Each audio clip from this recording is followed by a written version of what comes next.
You need to have a community where it can have a like-minded investor that can pull you up and also motivate you to get better on a daily basis. So Marco, suggested, that you got to invest in the community, take part of it, be active in it.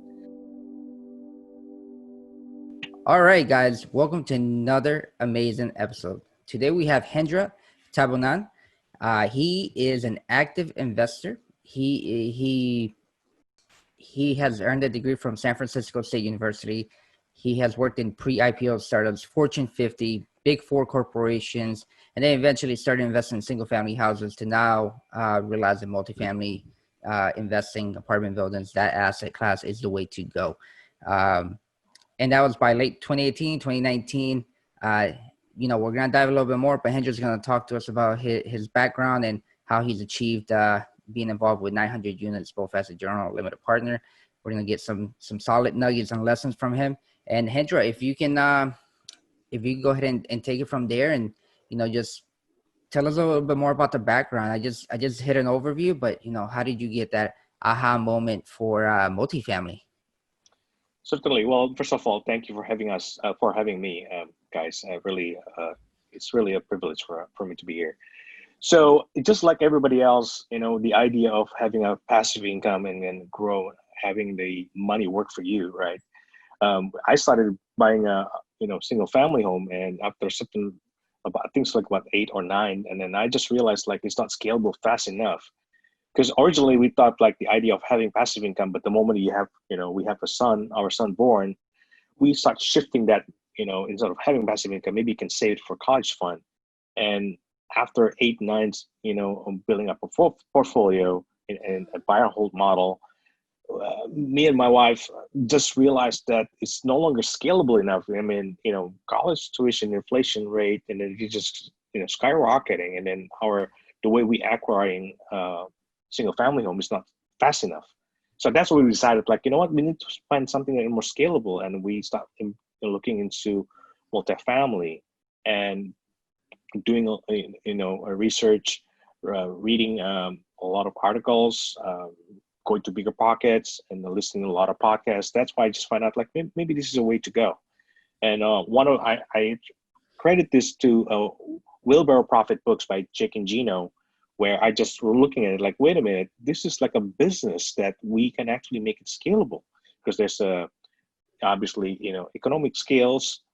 There's also going to be a forced appreciation, which is I like it so much that I think we can crank up the engine that way. And that's how we got started into multifamily and start looking into it. So I took 2 ways out of that. You are a proud member of the Jake and Gino family, right? Which That's right. we are Yep. too. Yep. And that education sets you apart to take to open your mindset up to, wow, okay, this is how you could do it. And then the other part is, hey, there's all these incentives that of how to scale quicker. And you mentioned a few of those, when for the people who are skeptical and say, hey, but I can do it on my own, single here, single there, and then I'll reach.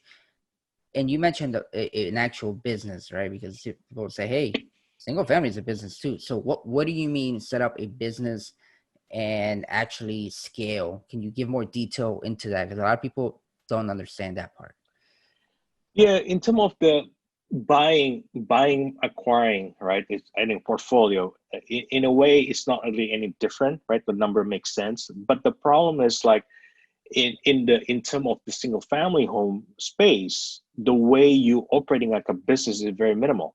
In terms of like forced appreciation, there's so much that you can do in single family space versus like in multifamily, where you can actually, the way you increase the valuation is just increasing your income and then minimizing your expenses. It's just like little like a business, how much margin that you can get and then maximize out of that, and how can be your efficient of that.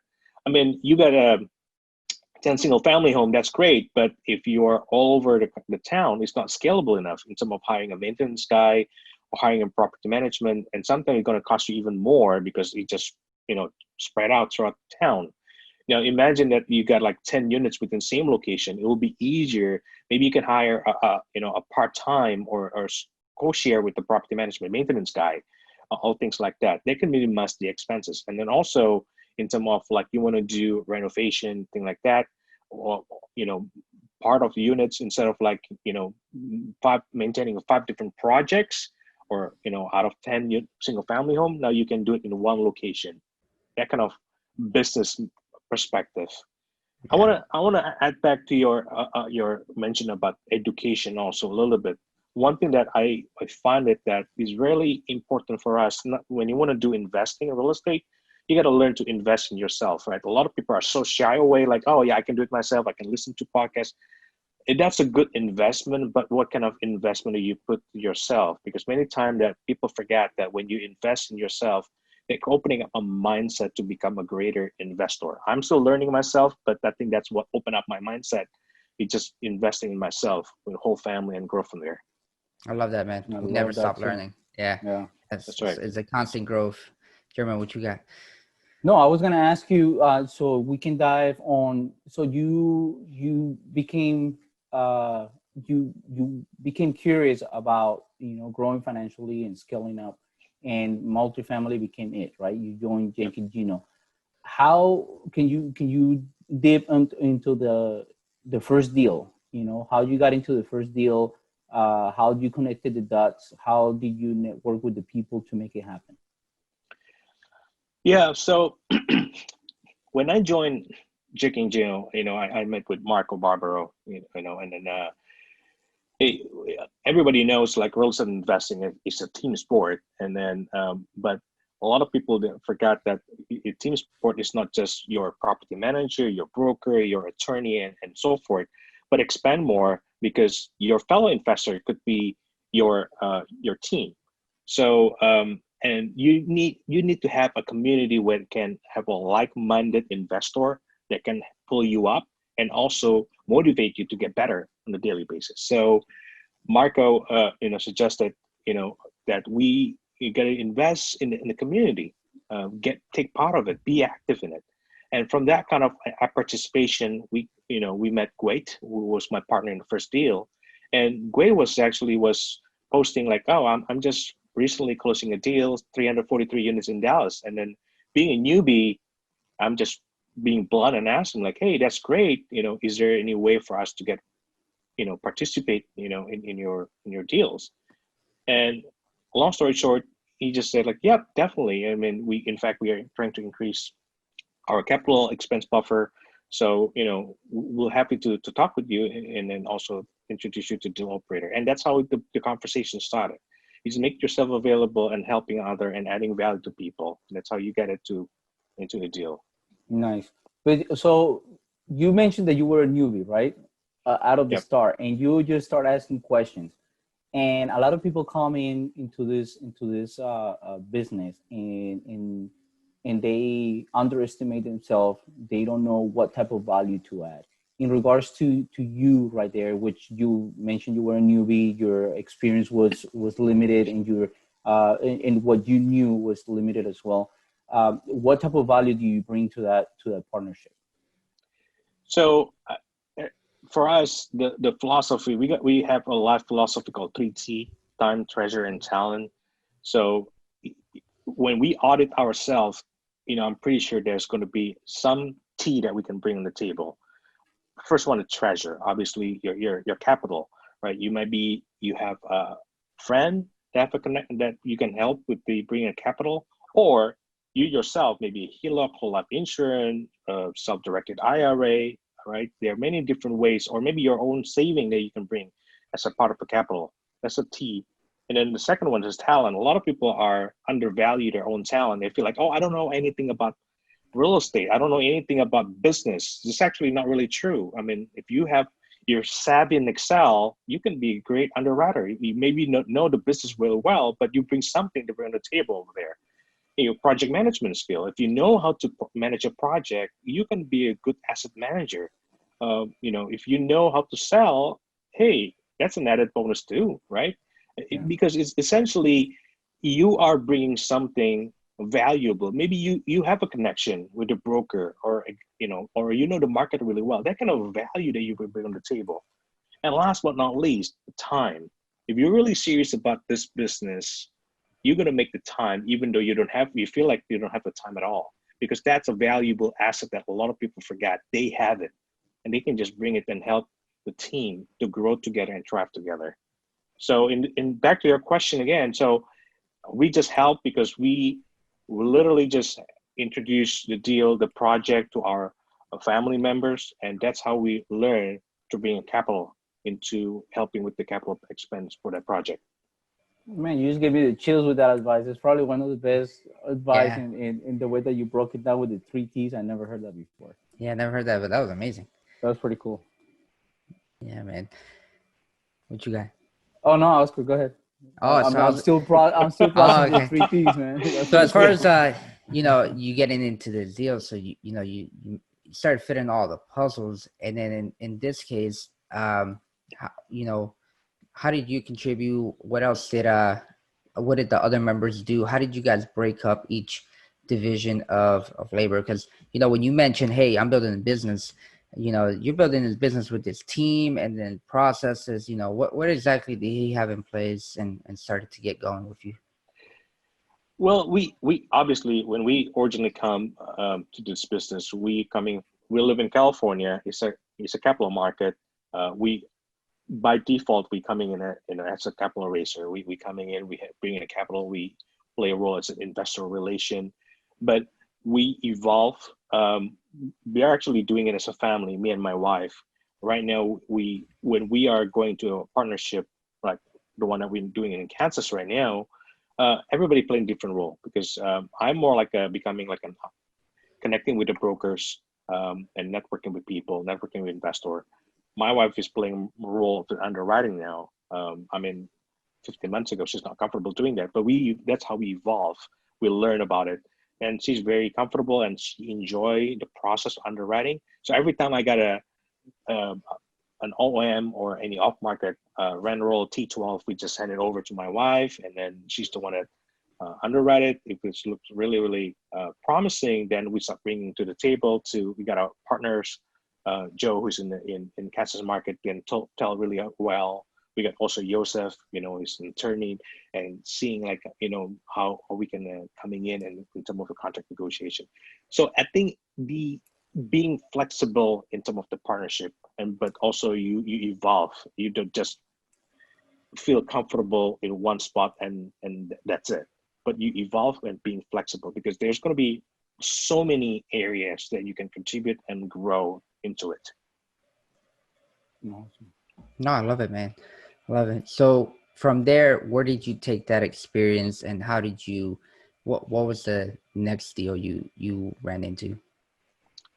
So the next one is actually from that the first partnership that we got. We continue build that relationship with the deal operator. And it's actually after that it evolved. The second one that we did is actually was 176 units in Dallas market. That one is a little bit interesting because I was networking with a Marcus Millichek broker in San Francisco, and it's just totally out of my market, right? I'm out of my target market, I should say. And we have a conversation, and it's like, how we're trying to add a value. And then he said like, hey, I came across, a property in Dallas that our brokerage is listing. You might be interested to look into it. And so like, well, send it along, because I do have a deal. I have a deal operator in Dallas market, so we can underwrite it. Initially, we thought like we're gonna underwrite it initially, and then it's promising we're gonna hand it over our operator in Dallas. And then when we underwrite it the second day, I actually received a phone call from my partner, who's the deal operator in Dallas, and he's like, hey, we just awarded the deal. We want you and Mercy to be part of this deal. It's like, okay, well, tell me more about the address. And it's like, oh, it's Casabella. It's Casabella in a PV. Yes, that's the one. How do you know that? It's like, well, I just got the OM, from my broker here. And it was really funny. And then he's like, oh no, we've been awarded to that deal. Like, that's interesting, because I want to make sure that this is the same address, same property, but turn out it is. But that kind of thing, right? Because you never know, because a lot of people is like, I don't want to work with the broker within my market because it's not my market, but you never know, because it's also intertwined always connecting, because there always going to be some area that you can come in and then get an off market or on market deal that way. So that's how we grow that kind of relationship and partnership, and getting the second deal is a GP in that deal. Awesome, man. Hendra, So as a, let me. Oh, go ahead, Oscar. Go. no, go ahead. Oh no, I was just gonna ask in regards to. So, are you an entrepreneur by trade, or you just change your mindset and started creating business? To be honest, I credit that to my wife, because I always feel like I'm a W-2 mindset. And then my wife has been like, I want to be an entrepreneur. So like, it kind of challenged me in that way. Like, I wouldn't have to have an entrepreneur mindset, but it takes time to evolve. We tried many different business in the past. Real estate, more like a side hobby, I would say, in the past, because I keep buying and hold without knowing how to expand it. And then as we did like a private label, Amazon, eBay, and so forth. But at the end of the day, we just find like the real estate multifamily is the way to go. But the entrepreneurial mindset, it just keep evolving. Actually, I credit that to my wife that challenged me to be where we are today. Let me ask you this, because again, you guys were W-2, right? People. And you guys try to start different ventures and businesses, and like you say, buying whole, but it wasn't treated as a business. Now, when you try to scale up, right, and you're trying to kind of detach yourself from the W-2, and I'm assuming that you still have your W-2 job, right? I do, yeah. And I'm assuming also that your goal is to detach from it and then have some financial freedom. What was the emotional the emotional roller coaster, or the mind shift from okay, so I have the W-2, and now let me assume the risk of creating a team and trusting these people to do their part so we can create something bigger, and leaving that steady paycheck. People are addicted to that paycheck. Yeah, exactly. And risking your own capital, like you say, you're the capital raiser, and you put your own capital to build something else that a lot of people have the same goal in. So how does that work? All right, I'm going to answer it. I think there's like a couple of questions there. So I think the first one, my wife is actually a full-time real estate professional now. She's just doing this full-time. Even then, when she was a W-2, when we jump into multifamily, I already told my wife, like, look, we need to treat this as a business, and I need your support, because I cannot be like previously, like just buy and hold and pray things happen, right? Yeah. So this is a real business, and if you're serious about the business here, and then she also wanted to buy a business, so it's like, I need your help, I need your support. Let's do it as a family. And we took the risk by her leaving her W-2 job, leaving the position. And that's already one of the first risks that we're willing to take, because we understand somebody needs to make a sacrifice. And in this case, it's going to be her leaving her comfort zone, embarking the new venture in the multifamily. So there's other risks of steady paycheck, but at the same time, you have to see the risk and the reward kind of mindset, right? Because we're going to keep saying like, I don't have the time, I don't want to do it, keep holding off. What we are paying is just a delayed goal, because we got like a 12-year-old son back then. Now he's turning 13. His college fund, his college cost is not going to wait. We got a timeline that we got to meet. Otherwise, it's just going to be delaying, and then it's going to be costing either our retirement, or we have to work extra hard to catch it up. And we're not ready for that one, to have him taking a college loan for that, for his college fund, right? Upper college fee. So that's the reason why we make that risk, leap of faith, doing that. Now, in terms of the second risk, working with the partners, obviously we have to vet it out our partners. Even when we talk with somebody else from community, we gotta learn to know more like we are all married men here. Just like any marriage, right? We gotta go through a friendship, dating, and marriage, right? Nobody gonna be kind of like, hey, here you are, married right away. It have to be from that process. Yeah. So I make like sure you understand. Make sure you understand the value they have, right? But this is some same work ethics. As simple as this, if you call them, will they return your call? And then the response that you got, is it the expected behavior that you expect from a partner? Because think about it, you're going to work with them 3, 5, 7 years before you're going Yeah. to be having a partner for a life. Nice. That's great advice, man. And I love that you're doing this with your wife. And I love that she is pushing you. That's awesome, because you always need a strong woman next to your partner, next to you to really get I think get a man going. Like, No, it is, because you just bring a different dynamic. And then if you have your significant other get involved, you will really boost up and make the process faster and easier. Because first of all, you got to buy in, right? You understand it's not really going to be an easy thing or a process that happen overnight. It takes time. It's just like any business. There's always a risk. As long as your significant others understand that risk and they embark the journey together with you, it'll be easier conversation when the deal didn't go so well. Nice. So let's go back to the actual how you structure the deals and in what part you play in the deals.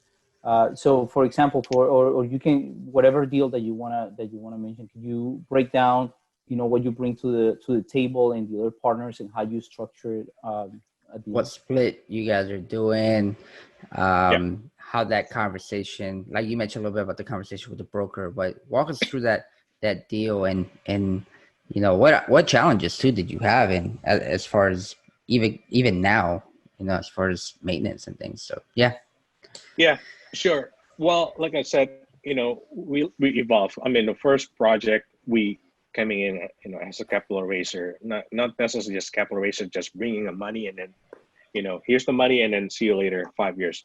No, it's more like an investor relation, because at the end of the day, we are still be accountable. We do have a fiduciary to any investor that we brought in. We're the one that becoming an investor relation for our investor pool that we brought in. We work together and make sure that all the update is being communicated correctly, being articulated the way that they need to know and aware of the update. For the second project, we evolve because we also helping up with not only just because of the deal that we somewhat underwrite before, so we kind of know the market somewhat to know also.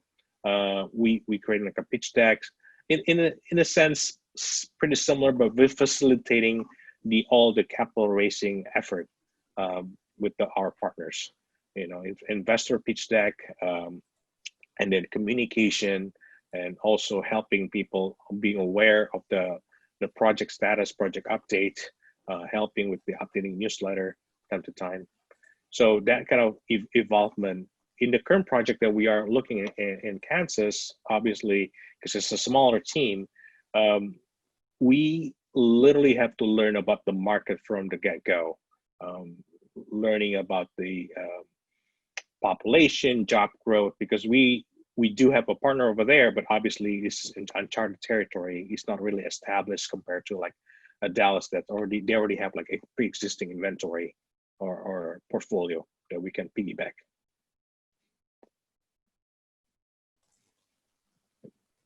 sorry, I was muted. So let me ask you, as far as one thing you just brought up, which was certain things you're looking at in a deal. So you mentioned population growth. What is your guys' criteria, especially now with COVID, as far as underwriting and criteria overall to get into a deal? Yeah, so obviously, just like everybody else, we are looking for multifaceted industries. We don't want to like single dominant industry that occupied that town or MSA, but we also looking at from the essentiality of the business, right? I mean, we are, if it's going to be, just pick one area that, right now, and as we are going through pandemic right now, I don't know about you, but I just realized that there are many things that we don't really need that is becoming non-essential. I mean, clothing brand something like that, is to become like non-essential, because as long as we have a food on the table, we got a healthcare that really matters for us, and a roof on the top, right? So that kind of thing that that really that we are focusing on. Transportation industry, right? I mean, their area. If you have a manufacturing of transportation, either going to be a bus or infrastructure, that could be a good area, because the job eventually we're still going to be growing, and then the infrastructure is still going to be needed. How many? If you look back in a few months ago, you see the supply chain got interrupted just because the infrastructure was broken. So I can see that there are going to be some opportunity over there. So if your city have that kind of strength, that could be a potentially one of the area they're looking into deeper when you select a target market, in my opinion. Okay, and what cap rates are you seeing, and what cap rates are you looking for? As far as debt to service, where are you comfortable?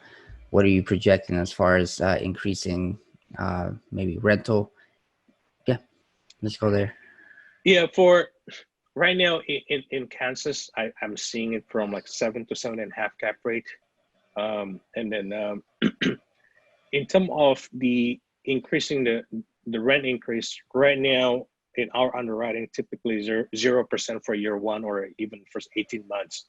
That's because we don't know until the vaccine is invented. We really don't know how stable it can be. So our play has been minimizing the expenses. So we are targeting for any property we have very high on expenses, and see there's a way for us to minimize the expenses. That's going to be our play right now, instead of just increasing the rent growth. Yeah. Gotcha. And what nugget can you provide our audience as far as expenses and a strategy you guys use to lower those expenses? What are you targeting? So I think the one thing that you can do as simple as just like looking the water, right? The water preservation in terms of the shower head, maybe the faucet, right? Or the water efficient toilet. That's going to help in a way. I think that's going to be the biggest one in terms of minimizing the expenses. And also look at the payroll, because many times that if you're like 24 units, you gotta justify the payroll, right? Whether it really makes sense to have a full time for 24 units. In most cases, not.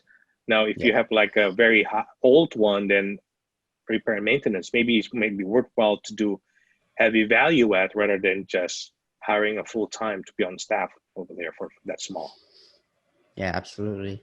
So then when you are looking at, lowering expenses, let's see here, what percentage of expenses in the gross are you trying to reach? There's not really a rule of thumb per se. Obviously, it varies from market to market, and also depending on the property age, because if some people are aiming for 45 to 50%, but really depending on the age also, right? And how many different maintenance that been waiting for that. It could be that could contribute to that one.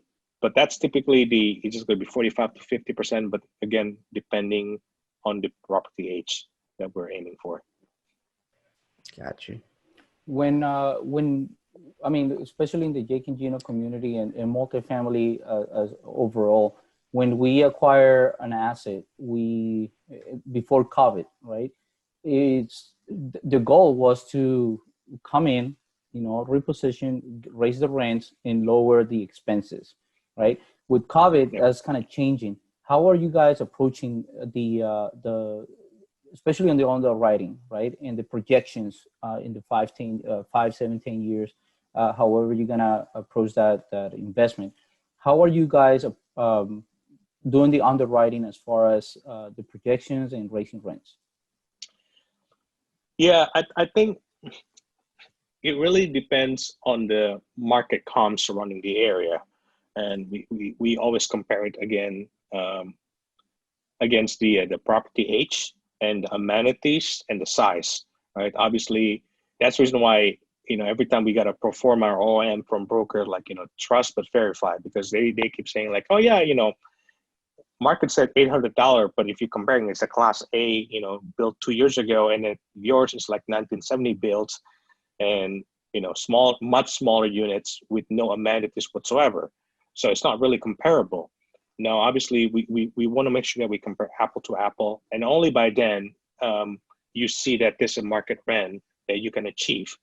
But given that the situation that we are here today, just like Jake and Gino said, like, if it's, you got to take the cash flow from day one. So obviously, we want to take it as is and minimize the expenses of play, with the goal of like the year 2 or 3, that's where we start slowly ramping up that rent growth to the market level. That we also have wiggle room, because we've been experiencing rent growth trend going up the last 10 years. I don't know if it's going to be happening in the future. I cannot predict the future. If it's grow flat or trending down, at least we got some wiggle room rather than increasing and then now we go dropping it again.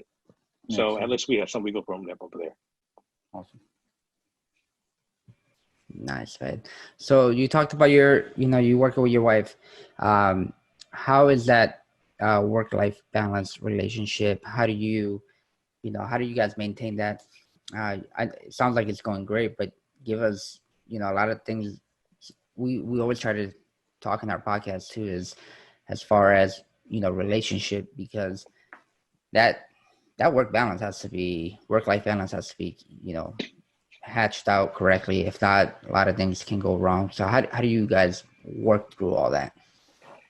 It worked out really well though, because we keep encouraging each other, right? As a team. I think with work-life balance, we need to know when to stop, because given that you're not like in the office or in the, with a partner that you can just, the end of conversation, click, you're done, right? You live with that partner, right? In the multifamily business together.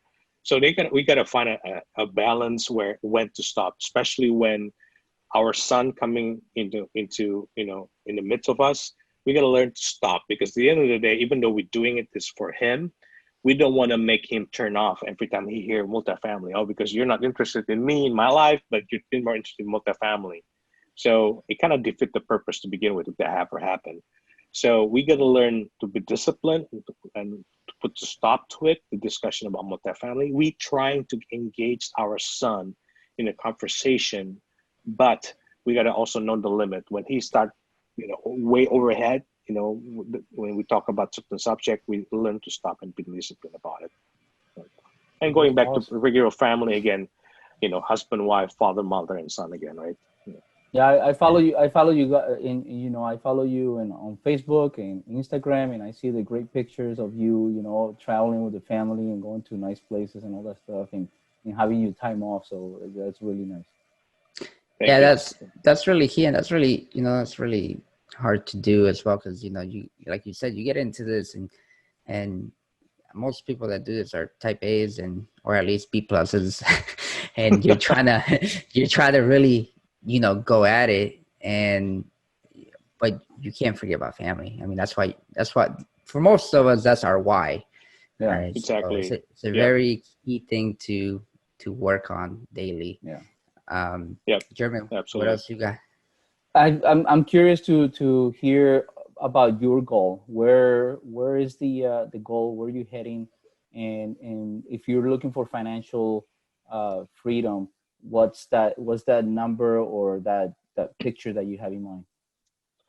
Well, for us, we are getting into syndication, by default, just because we're trying to saving up a capital, not only just for our son, but eventually gonna buying a generational wealth multifamily that we can keep and then passing it to our son. I mean, it's nice getting a syndication.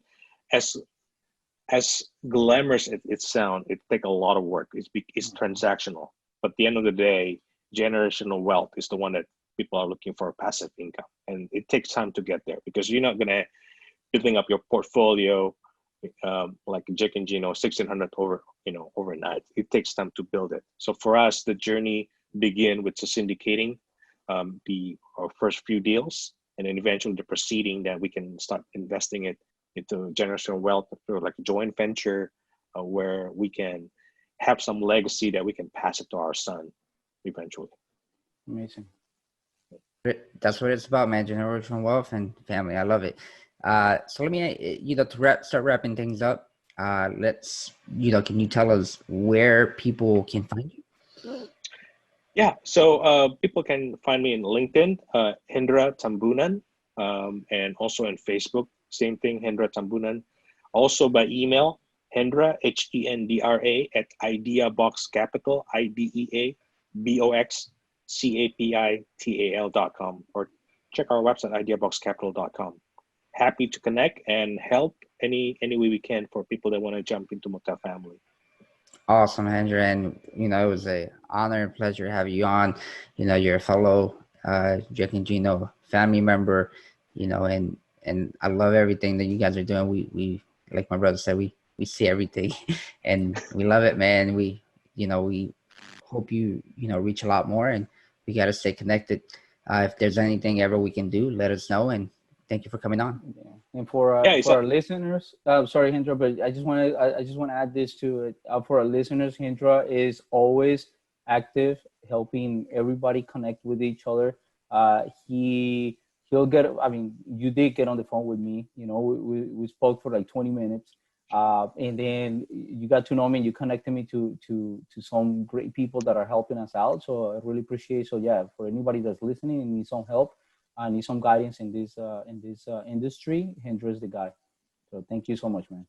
Well, I'm still learning myself. I'm also leading the San Francisco chapter of Multifamily and More Facebook group. Feel free to jump in. Let's make connection. It's a team sport, like I said before. It's connecting people and grow together. Oscar, German, thank you for having me. It's a privilege for me to be here speaking with you. Thank you so much, man. Awesome, man. Thank you so much.